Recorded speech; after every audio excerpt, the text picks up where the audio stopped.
Some people might not have the means to go and buy the stuff that is recommended to fix strip bolt holes, and if you don't know, I got some of those right here we can go over really quick.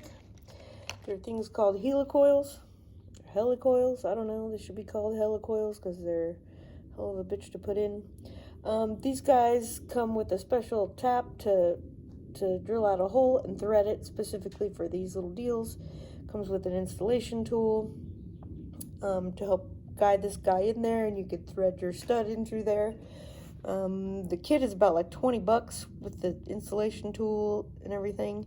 And I just can't find mine, otherwise I would be doing that. There's also like threaded inserts, something like this. But my issue here is that this one's big enough to fit the stud through there, but too big for me to drill the hole out because I'd probably bust through the case. I have to fix that shit, and I don't want to do that. Other methods would be JB weld and like quick steel. Red Loctite is usually a must when usually tightening down anything that you're not planning to take out that's going to be vibrating a lot. However, this was stripped when it came to me several years ago, the Moped, and I used a tap then and kind of rethreaded the cylinder head stud, which with Tomos, they suck because they're super soft, shitty metal, so the threads tend to wear down and just get all chewed up, and there aren't very many threads down in the case, you know, so when you use sometimes JB Weld, even if you let it cure, the same thing with quick steel and red thread lock, sometimes even though you're only trying to bolt that down to like, I don't know, 8 point something foot-pounds of torque, it'll come loose, and that's what happened to me. I can't find my helicoil insert. There's also these things called time inserts, which kind of look like these threaded inserts, but they have a much thinner wall, and again, a special tap and insulation tool, and those are a pretty penny, pretty expensive. So I'm going to show you all the poor man's method. This is just a Moped. I have lots of them, so you know, if this doesn't work, then I'll have to go the drilling method, and I really don't want to do that shit because I'm one of those gals that doesn't want to have to, you know, go through too much trouble if I don't have to.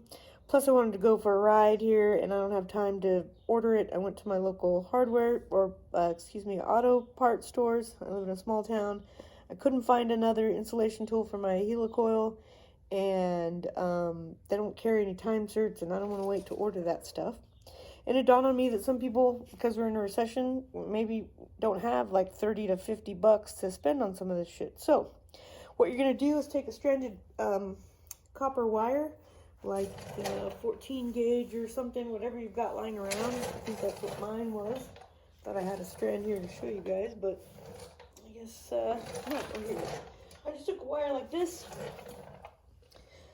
stripped back the sheath, took a couple of those copper strands and folded them up, or twisted them up into like well, I hope I can focus, these little U-shaped kind of deals. And what I'm going to do is stick these in my cylinder head stud hole all around the edges. I don't recommend this, but it's last resort, and for some of you, when you're in a pinch, you might actually use this. It's never failed me before on other stuff. I've just never tried it on a Moped. So you're going to stick about 5 or 6 pieces of that single-stranded copper wire. You fold it in half in that little U-shape. You're going to stick them all in your cylinder head hole like that. And when I come back, I'm going to put some thread lock on this cylinder head stud, and we're going to try and screw it in there and see if we can get it to bite and hold. And yeah, kind of the poor man's helicoil. See what happens. Alright, I've got all the wires in place. I'm going to insert the cylinder stud.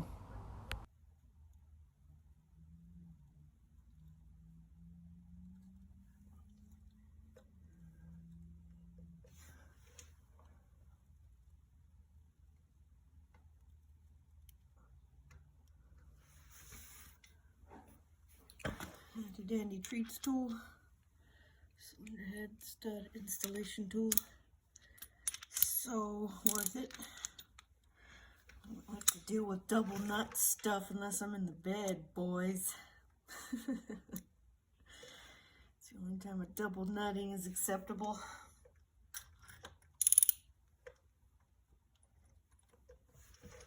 Screw this this on nice and straight.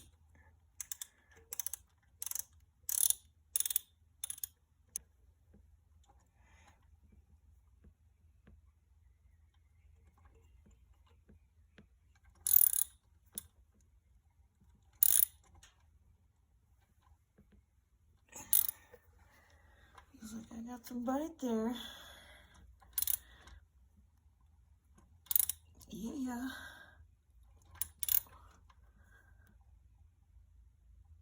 Went in tight enough. Sorry about the camera work there. Just one more time for good measure. I got this thing at 10 foot-pounds because I've only got to go to about 8.5 foot-pounds or so to put the bolt on. I'll let this fucker sit overnight. See if I can go blast tomorrow.